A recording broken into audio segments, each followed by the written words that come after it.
সম্মানিত দর্শকবৃন্দ, আসসালামু আলাইকুম।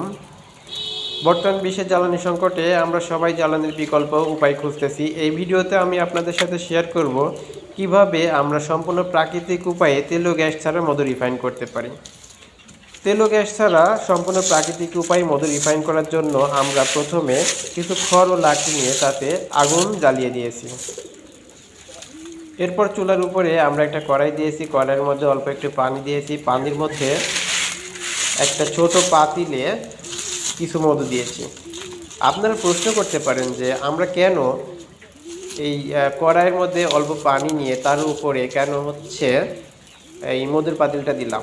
এটা তো মধুর পাতিলটা তো আমরা সরাসরি চুলার উপরে দিতে পারতাম।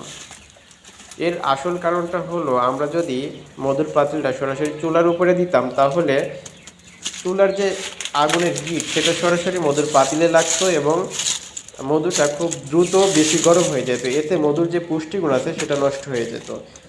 আসলে মধুর পুষ্টিগুণটা রক্ষা করার জন্যই আমরা মধুর পাতিলটা সরাসরি চুলার উপরে না দিয়ে এই কড়াইয়ের উপরে পানি দিয়ে তার উপরে মধুর পাতিলটা দিয়েছি।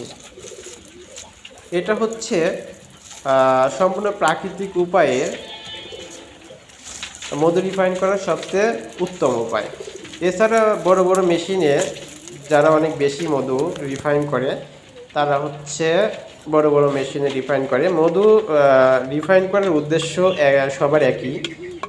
এই মধুর মধ্যে অল্প কিছু অতিরিক্ত পানি থাকে, রিফাইন করলে এই পানিটা থাকে না, এই জন্য মূলত মধুটা রিফাইন করা হয়। দর্শক, আপনারা যদি ন্যাচারাল বা প্রাকৃতিক উপায়ে মধু রিফাইন করতে চান তাহলে আপনারা এভাবে করতে পারেন। আপনাদের সবাইকে ধন্যবাদ। আপনারা ভালো থাকবেন। আপনাদের জন্য শুভকামনা।